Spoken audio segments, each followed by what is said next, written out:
Mesdames et messieurs, bonjour, bienvenue pour cette seconde journée de la 13e édition du Festival international des écrits de femmes.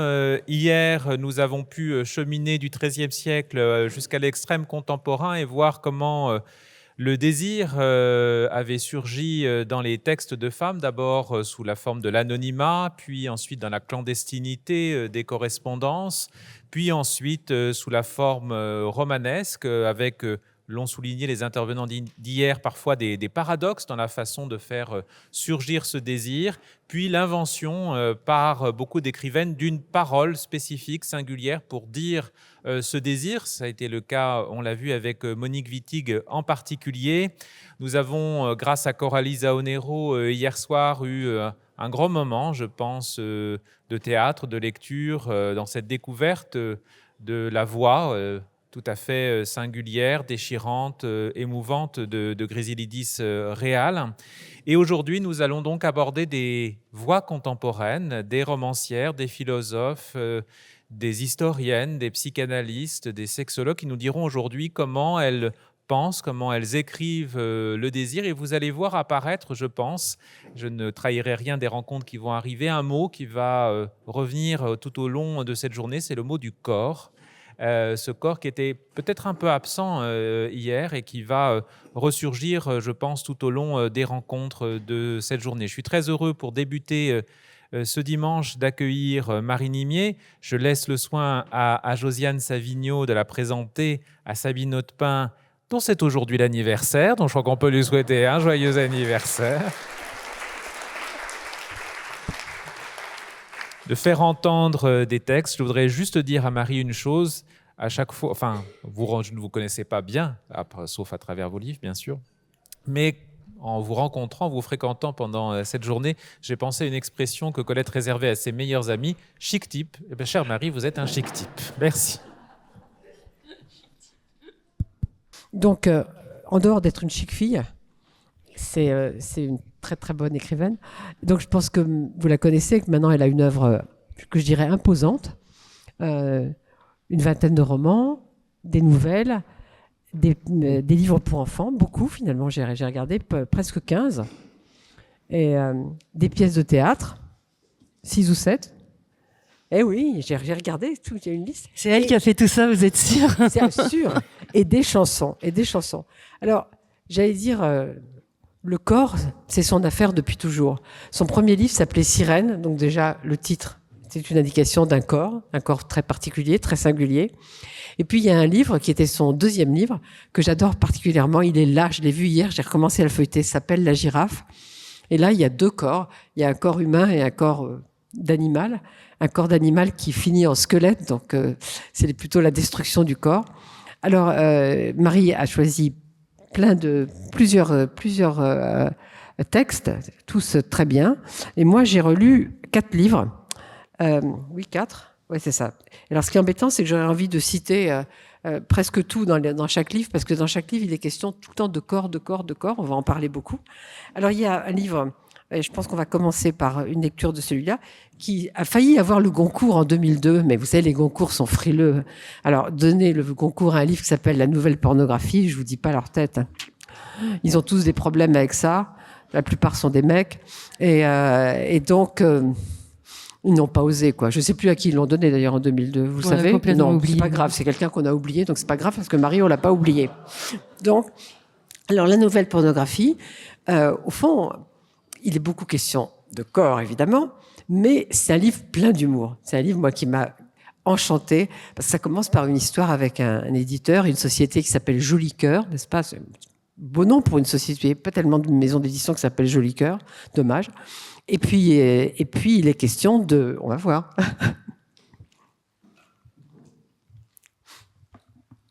Faire du neuf avec du vieux, du fric avec du foutre, du froc froissé, de la foufoune taillée au cordeau, le tout cautionné par un regard femelle. Les hommes allaient s'en mettre plein la turbine pour une petite centaine de francs, et moi, j'allais remplir le frigo. Le soir, avant de m'endormir, je me demandais si je n'étais pas en train de faire une bêtise, une grosse bêtise en acceptant non seulement de publier ces textes sous mon vrai nom, mais de les écrire à la première personne. N'aurait-il pas été plus intelligent d'établir une distance entre mon corps et ces mots qui me ressemblaient si peu ? J'allais me mettre tout le monde à dos, et en particulier les lecteurs qui, en mes livres précédents, appréciaient les descriptions feutrées, toujours dire sans dire, suggérer. J'avais tant travaillé pour effacer le travail, les ficelles, pour m'effacer en vérité. Et voilà que je m'affichais en toutes lettres, nue et dans les tenues les plus incongrues. J'allais de façon générale me mettre à dos les féministes et les antiféministes, pour des raisons identiques. Oui, lesbiennes radicales, lesbiennes différentialistes, les néo-puritaines, les mères de famille, les nouveaux pères, les anciens et les esthètes de tout poil, scandalisés par cet étalage de mauvais goût.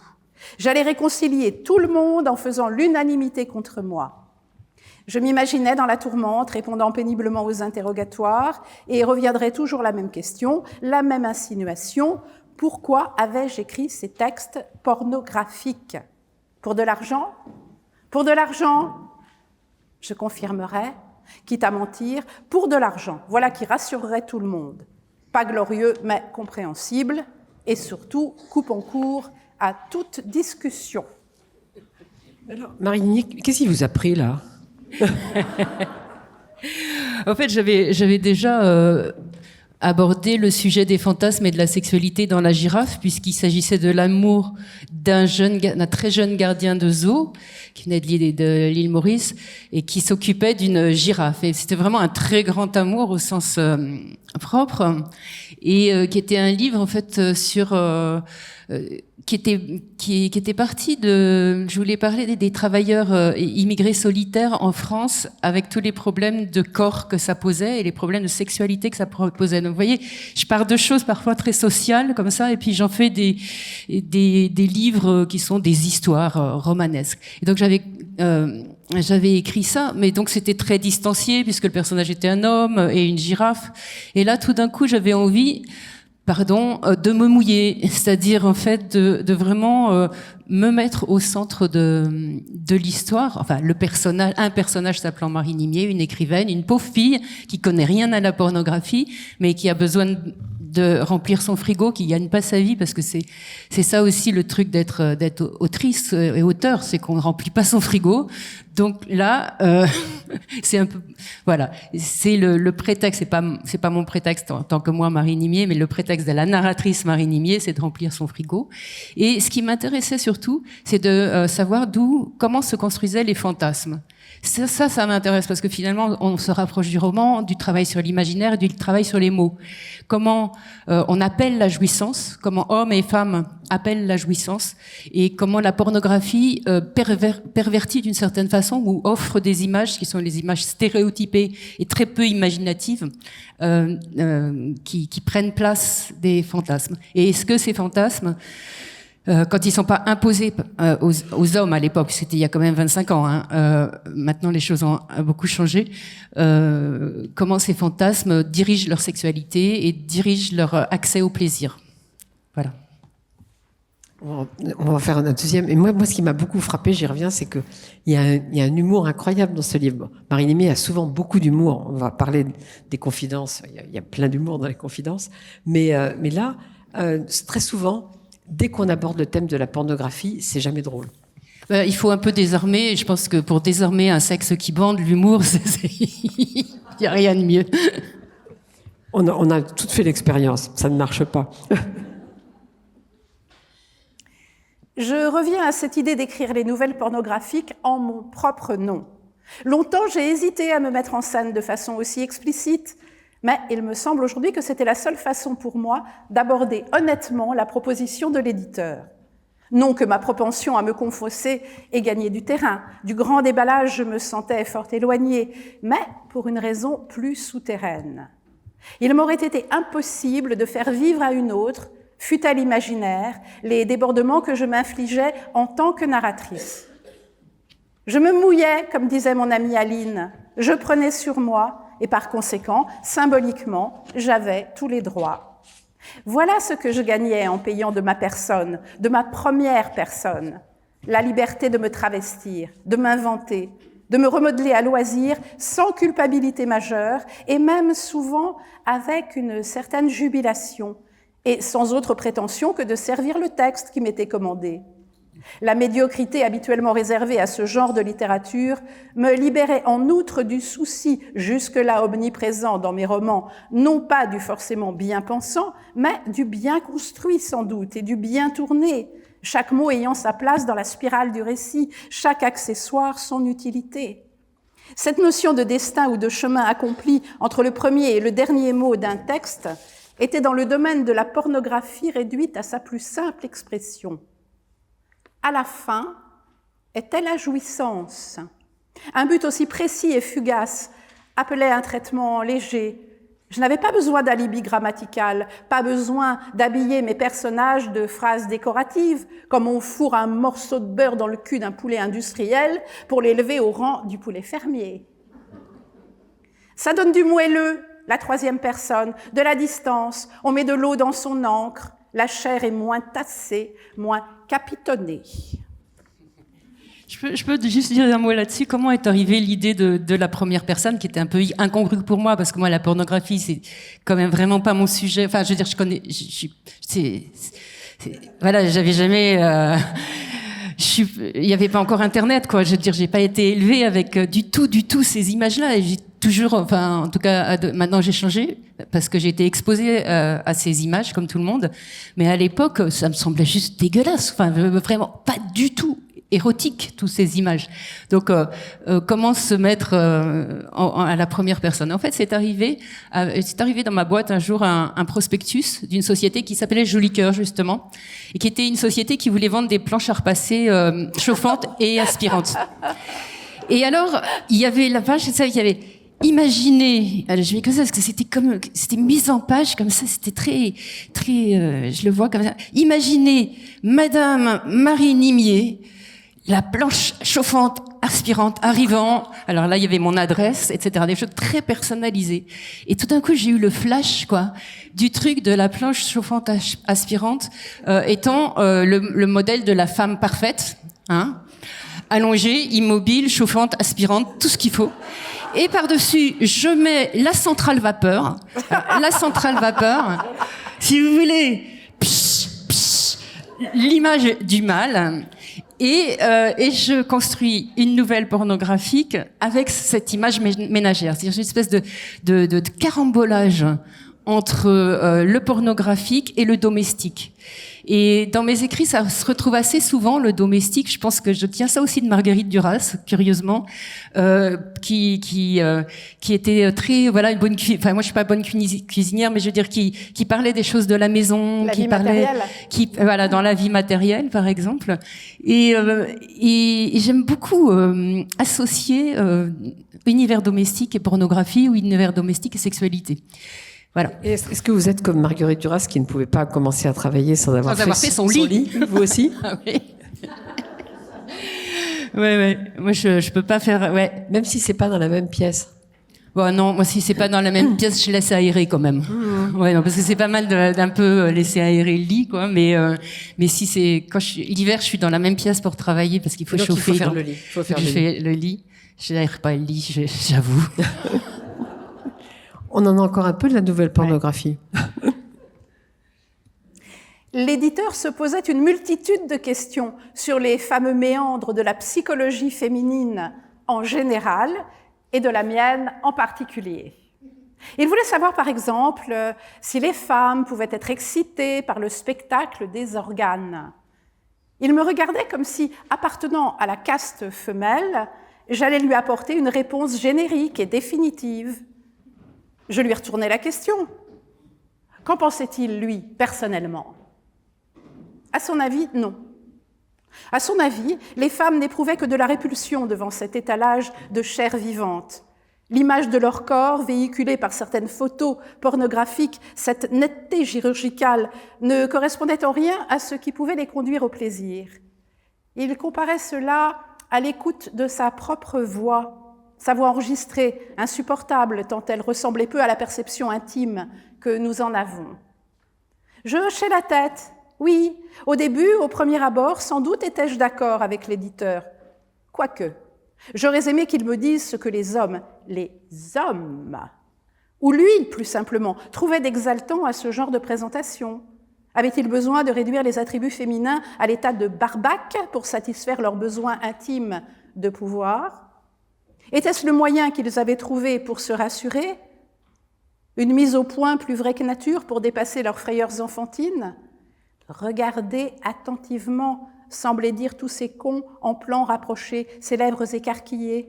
Nous ne sommes que de la peau, des muscles, des vaisseaux, des sécrétions interdisant toute projection maternelle.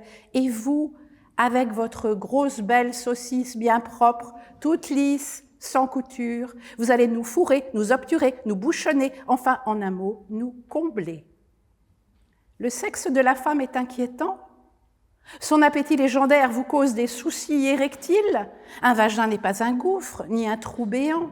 C'est une gaine, littéralement, une poche festonnée de velours. Nulle dent, mais de la dentelle. On vous avait bien dit de ne pas avoir peur.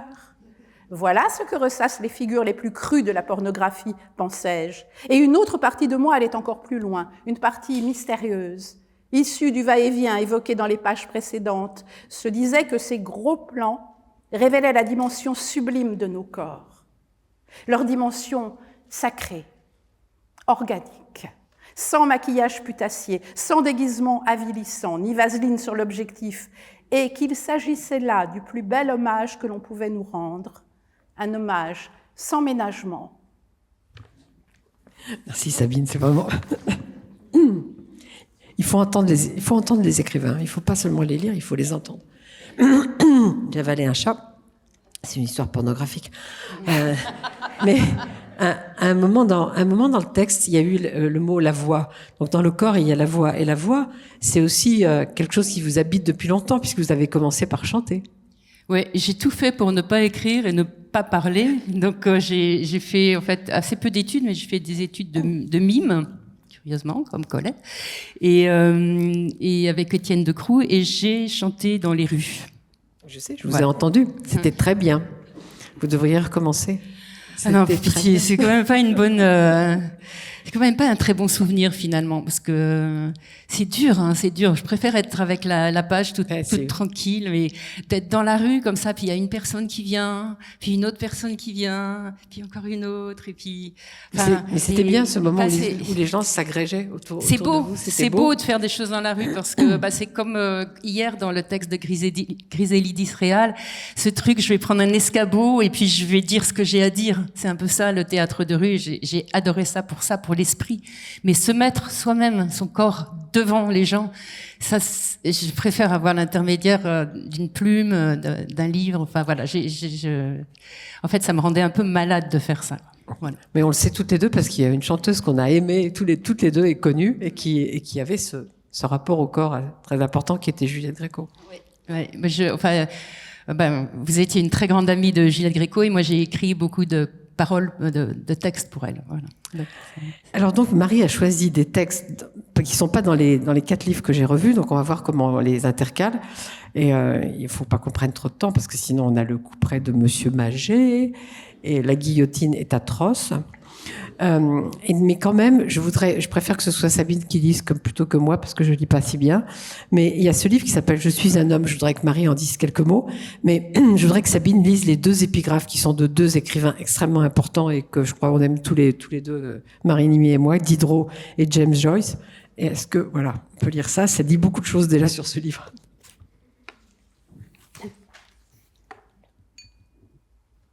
La tête d'un homme sur le corps d'un cheval nous plaît. La tête d'un cheval sur le corps d'un homme nous déplaira. C'est au goût à créer des monstres. Je me précipiterai peut-être entre les bras d'une sirène, mais si la partie qui est femme était poisson, et celle qui est poisson était femme, je détournerais mes regards. Diderot, pensée détachée sur la peinture. Batterie d'accords fracassants. Quand l'amour vous prend, la guerre, le tympan. James Joyce, Ulysse. Alors Marie Nimy, je suis un homme.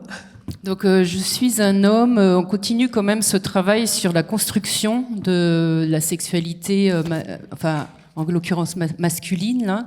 Donc c'est vraiment ça, c'est l'érection d'un homme, hein. Pas l'érection de l'homme, mais l'érection, comment un homme est érigé homme. Parce qu'on a beaucoup, enfin ça aussi c'est vieux, hein, donc il y a eu beaucoup de choses qui ont été dites depuis, mais ça me paraissait important. Ce qu'on dit aussi aujourd'hui, que l'homme est construit comme une femme est construite. Et donc là, on voit, c'est un personnage de ce qu'on aurait dit avant, on aurait appelé macho, mais très touchant, quoi. Le type qui a un peu des problèmes, puis qui arrive à très séduisant, etc. Voilà, j'ai essayé de me glisser dans la construction de sa sexualité, etc., de son corps. Alors, s'il est là, c'est un des livres à lire. Mais d'abord, ils sont tous à lire, donc c'est un peu compliqué. Il va falloir choisir, peut-être. Mais moi, il y en a un que je réserve, qui est indispensable, qui s'appelle Les Confidences. On va en parler tout à l'heure.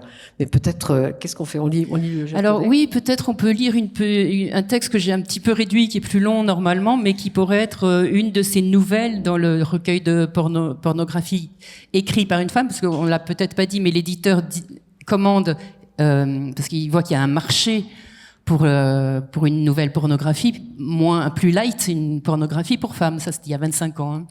Donc ça peut donner peut-être ce genre de nouvelles. Je ne connaissais même pas son nom. Un Japonais, sans nous toucher. Pas en nous racontant des cochonneries, non. Juste en respirant. C'était dans l'avion. Je portais les cheveux longs à l'époque, mais plus d'appareil dentaire et pas encore de lunettes. Le Japonais est assis à côté du hublot. Il y a une place vide entre nous deux. Il est menu. Il flotte dans sa ceinture. L'hôtesse la règle en se penchant sur moi. Elle lève un peu la jambe. Je me souviens de son parfum, ou plutôt de l'odeur de son déodorant, un mélange de talc et d'eau de Cologne. On nous sert à boire, à manger, et puis on s'endort. 1 heure plus tard, je suis réveillée par une sensation de bien-être, là. Comme si on m'avait renversé une casserole de porridge sur le ventre. Du porridge tiède, bien épais, pour remplir mon nombril. Et ce que je vois en premier, ce sont des cheveux noirs, raides, sur mes genoux. La tête du Japonais. Il a une cicatrice sur le haut du front, un trait bien droit, suivi d'un arc de cercle, comme un point d'interrogation, sans le point, juste l'interrogation. Et moi, j'ai envie d'embrasser cette marque creuse, un peu plus claire que le reste de la peau. Tout le monde dort autour de nous, et c'est comme un écrin, le sommeil de tous ces gens. Les mains du Japonais sont coincées entre ses cuisses. Il a froid peut-être. Je lui remonte sa couverture. Ses narines se dilatent, puis se creusent. Sa bouche est entr'ouverte. Je sens son souffle chaud sur son souffle élastique qui me caresse comme s'il scandait le monde. Notre monde suspendu entre ciel et terre, car nous avançons toujours, voilà qui est troublant, cette poussée énorme de l'avion sur le ciel comparée au souffle minuscule qui me réchauffe, cette onde transformée par l'intérieur de son corps, cette onde qui me parle de ses poumons, de sa gorge, de son palais. Je me penche légèrement vers lui, j'inspire son expiration comme pour écouter son secret, sentir l'odeur de sa bouche, sentir l'odeur de ses dents et le tenir en haleine. Emboîtés nous sommes, l'un sur l'autre, l'un dans l'autre. Et je pense, l'autre est un autre, pas forcément semblable. Et je bloque ma respiration pour garder en moi cette partie de lui. Je suis un ballon, son ballon à la blanche peau. Ma tête tourne et je me dis que la vie vaut la peine. J'aurais pu pleurer pour une phrase comme celle-ci. La vie vaut la peine. La vie suffit. Le Japonais respire de plus en plus fort. Il gémit. Je ne suis pas sûre qu'il dort. Je suis même sûre du contraire. Soudain, ça m'apparaît comme une évidence. Il est en train de se... comme ça, sous la couverture. Et au lieu de me gêner, je sens la chaleur monter, une vague m'emporte. Je serre mon poing contre ma bouche, prenant tout sur moi, tout en moi, à l'intérieur de mon ventre, dans un soubresaut. Alors le Japonais brusquement détend ses jambes. Sur son visage s'imprime un masque tragique. Puis tout redevient calme et chaud. J'aurais aimé rester suspendue avec lui dans le ciel. Autour de nous, rien ni personne n'a bougé. Alors pourquoi un japonais? Est-ce que c'est parce que c'est un corps différent du corps européen et que ça suscite une autre forme de désir? Non, enfin oui, pourquoi pas, mais non. En fait, j'aimais beaucoup quand j'étais ado. J'étais très attirée par la littérature japonaise et plutôt par Kobo Abe, Kawabata, dont un livre de Kawabata qui s'appelle Les Belles Endormies. Et ça me revient maintenant, je pense que je n'y ai pas pensé, c'était tout à fait inconscient, mais c'était un monsieur d'un certain âge qui regardait des jeunes filles endormies. Ça passerait plus du tout aujourd'hui. Ça m'avait semblé le comble de l'érotisme, mais je pense que dans cette nouvelle, il y a ce renversement en fait. C'est tout d'un coup une femme qui accueille un homme endormi, quoi. Mais je comprends bien ce que vous dites parce que Les Belles Endormies, c'est un livre que j'adore, un livre bref. Et j'ai fait dans une radio une chronique sur ce livre. On m'a laissé la faire, mais on m'a dit: tu es sûr que tu veux bien faire ça? J'ai dit oui, je suis sûr. Ah non, il y a des trucs qui passent plus du tout. Par exemple, à l'époque, quand j'étais jeune, j'adorais Calafert. Virginie Despentes le lit qu'à la Ferté, elle se le réapproprie. Enfin, je veux dire, c'est juste insupportable. Très honnêtement, j'adorais François Weyergans. J'ai relu là le Pitre et tout, mais c'est juste pas possible sa façon de parler des femmes. C'est-à-dire que, en fait, on a quand même. Enfin, moi, j'ai traversé je suis vieille, quoi, donc j'ai traversé plein d'époques et aimé des choses que je n'aimerais pas aujourd'hui en tant que si j'étais jeune fille aujourd'hui, c'est sûr. Et que je me dis que j'ai quand même beaucoup bougé avec. La société a bougé. J'ai bougé avec cette société. Mais enfin, quand même, il y a 25 ans, j'écrivais des choses. Oui, ça dépend de la qualité, parce qu'à la Ferté, c'est quelque chose quand même. C'est un document, disons. C'est Weyergans, moi, ça m'a jamais tellement branché, donc je sais pas. Alors, comment faire? Si vous repartez avec un seul livre, ça serait peut-être Les Confidences. Encore que, évidemment, c'est un livre dont on va pas parler aujourd'hui et qui n'est pas dans notre sujet, mais le dernier livre de Marine Aimé dans la collection 13 et portraits, c'est un livre vraiment magnifique. Là, le dernier, on arrive parce qu'il y a toute une série de livres aussi sur plutôt la famille, hein, le thème de la famille. Et quand j'aborde le thème de la famille, en tout cas dans les 2 derniers livres, c'est un frère et une sœur, c'est pas autobiographique, et c'est incestuel. Et dans le dernier livre. Le côté obscur de la reine, c'est aussi l'histoire d'un amour fou avec une mère, et un amour qui ne peut pas durer tellement parce que on sait ce que c'est les amours fous avec les mères. Il y a peut-être que Colette qui a réussi à le sublimer, mais enfin moi j'ai pas réussi du tout. Et donc ça a été très compliqué après. Mais il y a des scènes qui sont des scènes d'enfance et qui sont vraiment très érotiques aussi finalement si on veut les lire comme ça. Oui, on peut le raccrocher à l'érotisme. En tout cas, c'est un très très très beau livre que je vous conseille vraiment. Alors Les Confidences, je vous le conseille aussi. Il a l'avantage d'être en poche, donc c'est moins cher. Et pourquoi je trouve ce livre vraiment magnifique? Et il est question du corps partout. Mais surtout, la narratrice a décidé de recueillir des confidences de personnes et elle a les yeux bandés. Et je pense que le fait qu'elle ne voit pas ses interlocuteurs les incite à parler autrement et à se libérer sur leur corps, justement. Oui, alors ce qui est assez étonnant aussi, c'est cette figure des yeux bandés, elle me poursuit parce que ça c'était la couverture c'est pas moi qui l'ai choisi, mais de la nouvelle pornographie. Donc il y a vraiment quelque chose avec le regard, voir, ne pas voir, entendre. Et là, voilà, il n'y a pas de regard, c'est une espèce de théâtre de cheveux. Et donc j'ai un grand truc là avec le regard. Ouais. C'est une de mes obsessions, quoi. C'est le corps, c'est la voix, mais c'est aussi voir, ne pas voir.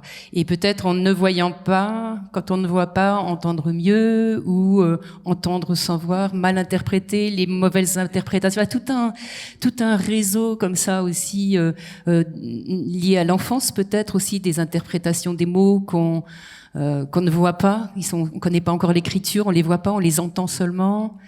Enfin, voilà, c'est un peu complexe, là, ça paraît complexe, mais moi je m'y retrouve et je retrouve un peu dans tous les livres. Et donc, Les Confidences, c'est un projet qui est né d'un festival de théâtre à Nantes, qui m'avait accueilli en résidence pendant 2 semaines, qui m'avait demandé de faire la programmation de 3 jours de festival avec les artistes que je désirais inviter, mais aussi de faire quelque chose avec la fameuse population locale. Et donc, j'ai décidé de mettre des petites annonces et de faire circuler une demande de venez raconter à Marie Nimier, venez raconter à une autrice une chose de votre vie, une confidence, pas forcément un secret, mais enfin quelque chose qui vous revient souvent à l'esprit, qui vous marque, et puis surtout choisissez une chose à raconter, 5 minutes, 3 minutes. Et donc moi, j'y avais des rendez-vous, les gens prenaient rendez-vous, venaient me raconter cette chose, et moi je l'écoutais en aveugle, donc je voyais pas du tout, je voyais pas la personne, je savais pas d'où elle venait, comment, voilà. Et le pacte, c'était pas un pacte de vérité, c'est-à-dire je vais retranscrire je vais être fidèle à votre récit. Non, au contraire, c'était un pacte de romancière, c'est-à-dire un pacte de transformation. Je vais utiliser ce que vous m'avez donné. Peut-être je n'en garderai qu'un mot. Peut-être je vais garder exactement l'histoire que vous m'avez donnée. Peut-être que un des personnages, je vais le développer. Peut-être que je vais le raconter de la perspective d'un homme, peut-être à la 3e personne, etc. Donc évidemment, dans toutes ces confidences, il a été question de corps, il a été question de je sais pas, c'est le mot meurtre qui me vient, mais de meurtre du corps, mais ce que je vais dire de corps meurtri, je n'y arriverai pas, de cœur meurtri et de corps meurtri. Il y a cette confidence de la fille qui dit qu'elle voudrait tuer sa mère, et à la fin elle dit j'ai de très bons rapports avec mes parents. Il est question de meurtre, au moins symbolique. Et donc ça donne une série de nouvelles, et dans ce recueil-là qui s'appelle Les Confidences, les nouvelles sont tissées, disons, de la perspective de la narratrice, c'est-à-dire que on voit les gens arriver, raconter leur histoire, repartir, etc. La narratrice raconte l'histoire. C'est devenu presque un roman, mais il y a eu une 2e série de confidences que j'ai recueillies en Tunisie de façon différente cette fois. Alors peut-être on en parlera après. D'accord. On va essayer. Donc, première série. Vous disiez c'est un peu compliqué. Non, je trouve que il y a une double chose dans ce livre, et que c'est au contraire très simple. C'est-à-dire qu'à la fois l'attention auditive de la narratrice est aiguisée par le fait qu'elle ne voit pas, et ça libère d'une certaine manière la parole des gens, qui est plus fluide sans doute que si elle vous avait regardé dans les yeux. Mais est-ce qu'il y a eu des retours? Est-ce que les gens ont lu le livre et après sont venus vous en parler? Très curieusement, non. Il y a eu un respect. Enfin, la règle du jeu était vraiment énoncée depuis le début, c'est-à-dire anonymat, transformation, etc. Donc j'ai eu peur que quand même des gens viennent et dire mais c'est pas du tout ce que je vous ai raconté, etc. Et en fait il n'y a pas eu de retour. Et juste quand je suis allée à Nantes, puisque c'était à Nantes faire une autre rencontre, il y a une dame qui a levé la main au moment des questions et qui a dit j'étais l'une de vos confidentes, mais je sais pas laquelle. Voilà. Et elle n'a pas commenté plus. Il y a une espèce de respect quoi de ce secret là qu'on a, de ces moments partagés. Ouais. Et il faut revenir quand même à l'érotisme et à la pornographie et tout ça, puisque c'est ça le sujet. Non, j'essaye de faire le. Ah mais on va je vais pas mettre à contribution encore une fois Sabine. Je vais vous lire un petit morceau de l'amputation. D'ailleurs, vous direz pourquoi ça s'appelle l'amputation après. Comment ça a commencé? Un copain m'a demandé de m'occuper d'un de ses amis. J'ai refusé. Il a insisté gentiment. Si je l'aimais, je pouvais bien coucher avec son pote. Quand j'ai compris que nous allions recevoir de l'argent en échange, j'ai trouvé ça cool. J'avais dans la tête cette petite phrase taguée sur la porte des toilettes de mon département. Tu n'as pas de bourse pour faire tes études, prends une queue, ça paye mieux. Cliquetis de bracelet. En fait, j'ai fait un tout petit essai à l'université, ça n'a pas duré longtemps, c'était à Paris 8, à Vincennes. Et à l'époque, les toilettes étaient couvertes de graffitis. Et il y avait des trous dans les parois, et il y avait souvent des mecs qui vous regardaient par au-dessus, mais c'était un lieu, mais c'était d'un glauquissime, on se retenait pour pas y aller. Et j'ai pris des photos, c'était une façon de se protéger, quoi, de prendre des photos. Et ce genre de phrases qu'on pouvait lire à la fac de Paris 8. C'était très très très très chaud, et très désagréable. Pourquoi ça s'appelle l'amputation, ce que je viens de lire? Amputation, devenir pute. Ah oui. On revient à hier soir. En fait, aussi hier soir, ça m'a beaucoup touchée et bouleversée parce que je pense que cet appétit que j'ai de parler des corps et de parler de la sexualité et tout ça vient de que cette chose est rentrée très tôt dans ma vie. Parce que ma meilleure copine, ma copine d'enfance, est très très vite partie de ma copine d'enfance de petit, de classe primaire. On était voisines, on était toujours dans la même classe. Et elle s'est amputée. Il y a un moment, elle a commencé à vendre son corps, quoi. Et à Saint-Denis, alors d'abord, elle protégeait les prostituées un peu, elle faisait un peu comme ça, elle apportait le thé et tout, puis petit à petit, elle a commencé à vendre son corps, etc. Et c'était, on avait 15 ans, quoi. Donc moi, j'étais pas du tout dans cette idée de faire ça, mais j'avais quand même cette meilleure amie qui a fait ça et qui est restée, elle est décédée maintenant depuis 2 ans, mais voilà, qui est restée prostituée, ça a été son métier, son activité.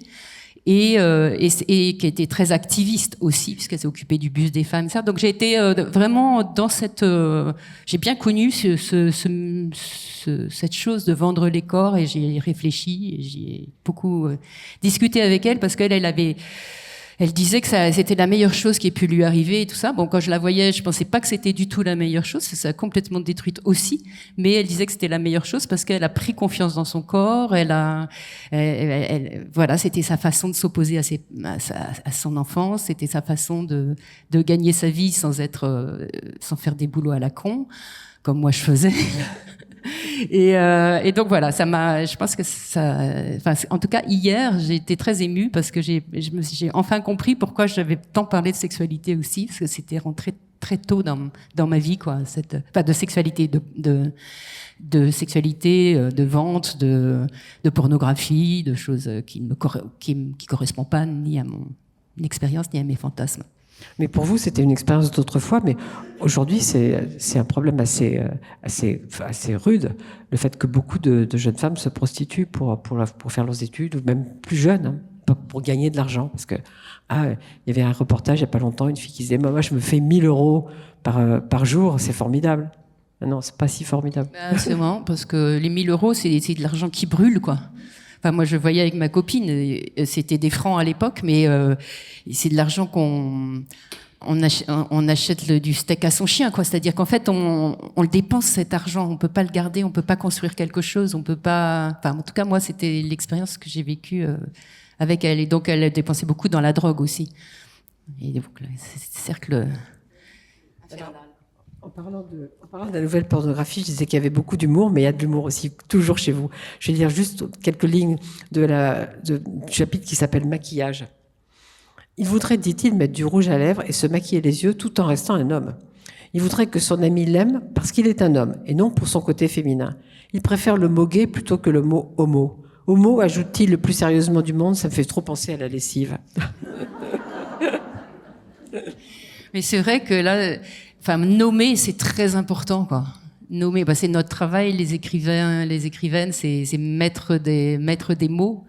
Et voilà, comment on dit, c'est comme pour noir, black, négro, homo, gay, je sais pas quoi. Et quand on doit l'écrire dans un livre, et dans la nouvelle pornographie, il y a eu aussi une inspiration. C'est que je me souviens quand La Girafe a été traduite, le livre a été traduit en anglais. Il y avait ma traductrice je pense, c'était très bon chic, bon genre, et qui me disait, mais comment préfériez-vous que nous traduisions le mot queue? Est-ce que c'est prick? Est-ce que c'est machin? Est-ce que c'est truc? Donc, tout d'un coup, c'est vrai, comment on dit? On dit par un phallus ou bite ou queue ou c'est pas la même chose, quoi, sur la page.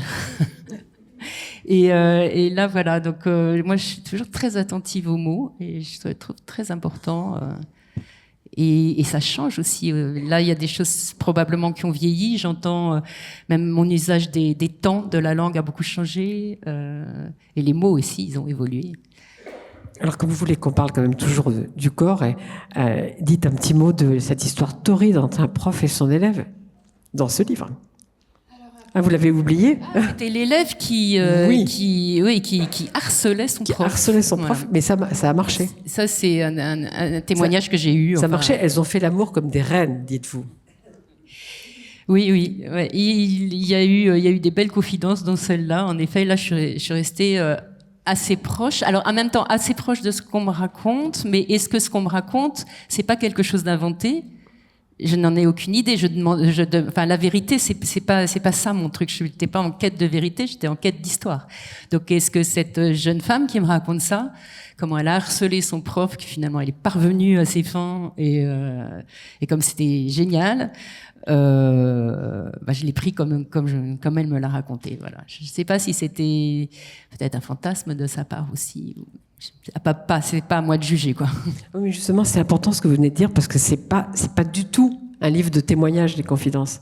C'est un livre qui raconte des histoires. Alors, en effet, les histoires peuvent être enjolivées ou inventées par les gens qui ont pris plaisir. On sent que les gens ont pris plaisir à cette narration, en pensant qu'elle allait être transformée par le regard d'une créatrice. Oui, c'est ça, c'est exactement ça. C'est le premier pas, finalement. On comprend comme ça le premier pas de la romancière. Elle prend, tout le monde est tout le temps en train de prendre des choses autour, sans même s'en rendre compte, ou de ses lectures, etc.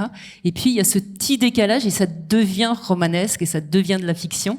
Ce petit pas, et là c'est ça, c'est de rendre le pas le plus petit possible pour faire comprendre ce que c'est parce que moi j'ai toujours cet appétit j'adore entendre les auteurs parler de leur façon d'écrire, de leurs inspirations, etc. Et puis j'ai envie parfois dans mes livres de réduire cette chose au plus petit pour qu'on la comprenne. Comment ça devient une fiction, comment le travail de l'écrivain finalement. Alors je crois que ce texte s'appelle Le Ficus, et ça vient d'où? Il est de quel livre? Alors Le Ficus, ça vient d'un recueil de textes sur la danse qui s'appelle Vous dansez, qui a donné lieu qui était plutôt au départ un spectacle qui s'appelait À quoi tu penses, chorégraphié par Dominique Boivin. Donc les textes étaient présents sur scène.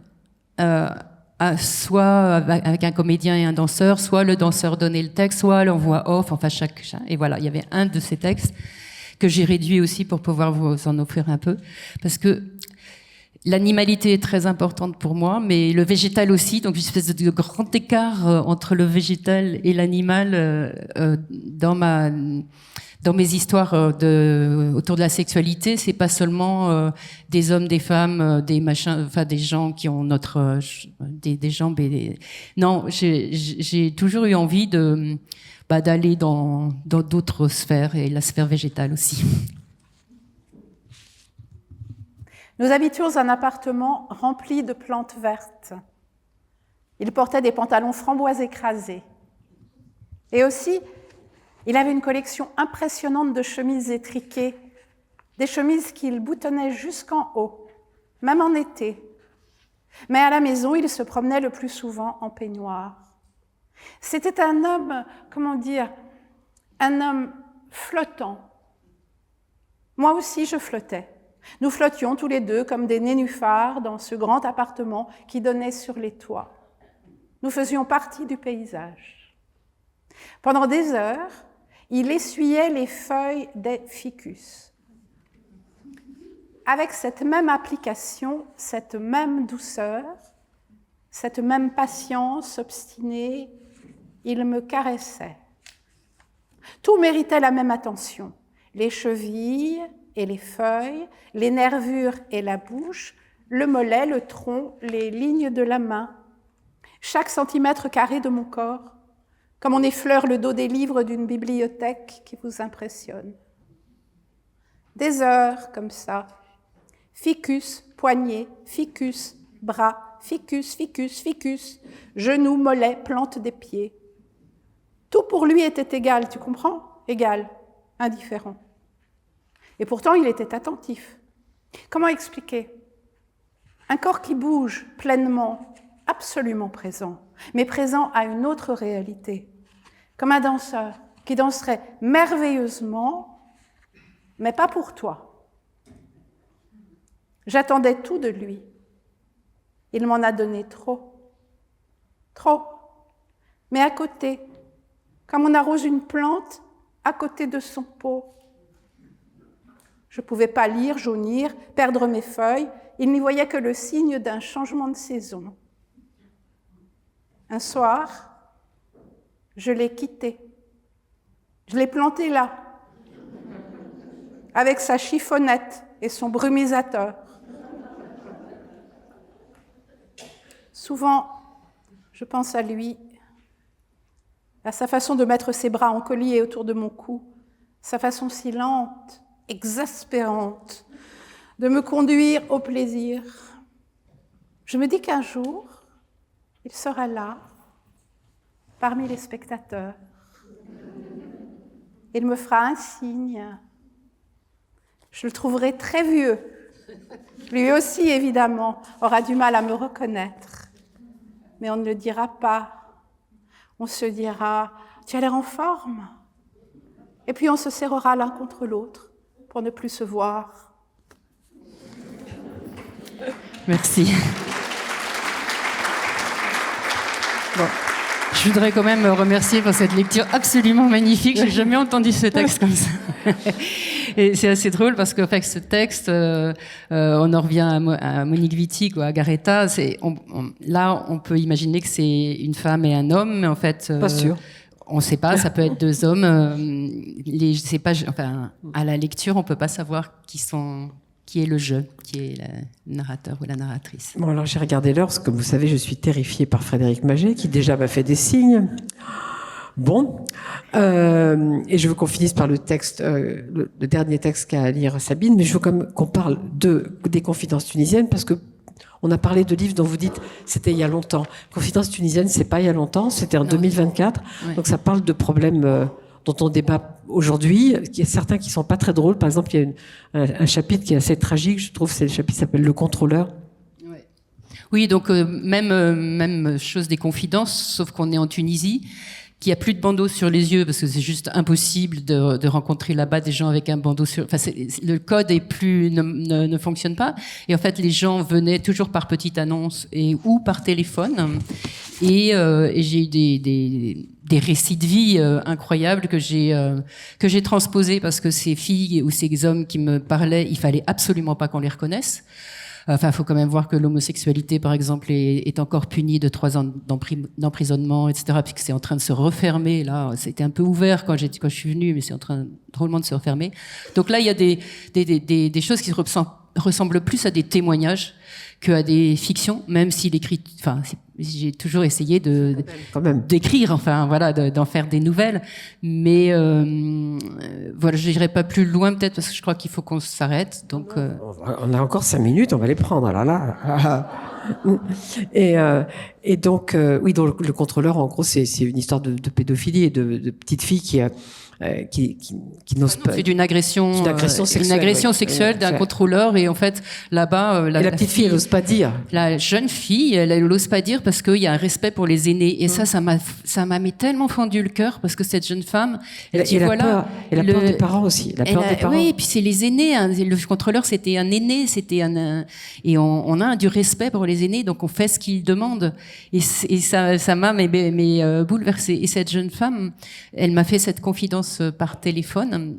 Elle était plus jeune quand ça lui est arrivé, non? C'était pas petit, non. Elle avait, je sais pas, elle allait au lycée, quoi. Et on a, avec une comédienne, Nedra Ayadi, on a fait une adaptation de ces textes pour la scène, et on est allé les jouer en Tunisie, et à Tunis en particulier, et il y avait une jeune femme dans la salle qui était là, et c'était la fille du contrôleur. Donc j'ai vu, elle est venue se présenter à la fin, donc je lui ai dédicacé un livre, et après elle m'a fait une petite photo d'elle dans le train, parce qu'elle a plus pris le train pendant des années, elle pouvait plus. Puis là, elle a dit, je suis avec le livre dans le train, et je suis tellement fière de moi et tellement fière de vous. C'est-à-dire que cette histoire soit consignée, soit racontée, soit partagée. Moi, ça m'a bouleversée, quoi, parce que c'était le fait de le partager, non pas avec un psy, non pas parce que elle a été en hôpital psychiatrique, ça a été vraiment dur pour elle. Ça a été très très très dur. Et le fait de le partager avec une romancière, c'était le mettre ailleurs et en faire quelque chose de beau d'une certaine façon. Beau parce que partagé. Il y a des choses assez rudes dans ce livre, il y a encore des choses drôles. Je vais vous voter 3 phrases du lumbago sexuel et puis ensuite Sabine va lire Marcel Proust, si on peut dire, parce que là sinon on en a pour plus que la nuit. Donc le lumbago sexuel. Une bonne partie des quadragénaires que je reçois en urgence dans mon cabinet de kinésithérapie viennent me consulter soit pour des problèmes d'articulation, épaules, genoux, soit pour des lombalgies déclenchées par des rapports sexuels. Je ne sais pas si c'est la même chose en France, mais ici, les hommes sollicitent beaucoup leur bassin quand ils font l'amour. Toutes les tensions se concentrent dans la même zone, sur 3 ou 4 vertèbres. Donc Sabine, et pourquoi Marcel Proust au fait, avant que Sabine le lise? Ah bah, c'est je me souviens plus de Marcel Proust, je sais pas, je sais plus. Je suis invitée dans une famille anglaise, des amis de mes parents, a real British family. Quelqu'un gratte à la porte. C'est Marcel Proust, dit le maître de maison. Marcel Proust. En un mot, le Aust, légèrement diphtongué, quelque chose comme Proust, Marcel Proust. Inimitable pour un Français, mais d'une absolue fluidité dans la bouche de l'homme. Marcel rentre, l'Angliche va nous chercher un drink, son jogging poche aux fesses, je commence à regretter d'avoir accepté son invitation, je redoute la conversation avec sa femme. En attendant, Marcel Proust m'a adoptée. Il me suit partout, il me renifle. Pas moyen de m'en dépêtrer. Il veut me sauter ce con, il fouine avec son museau, je le repousse. Il pose ses pattes sur mes cuisses, je m'écarte. Il me poursuit derrière le clic-clac, la queue entre les jambes, son obstination, son petit bout qui sort tout luisant, tout nu, et cette couleur douloureuse. J'aime bien le rose d'habitude. Je trouve ça chou, mais là, un rose cru, un rose écorché, comme s'il avait été épluché. Je n'aurais jamais dû lui parler en français, c'est la langue qui l'excite. Je le sais maintenant. J'ai 19 ans et 7 mois, ça compte pour moi les mois. À l'époque, je mesure 1,70 m. Je me répète ces chiffres pour garder mon sang-froid. J'ai envie de hurler, mais aucun son ne sort de ma bouche.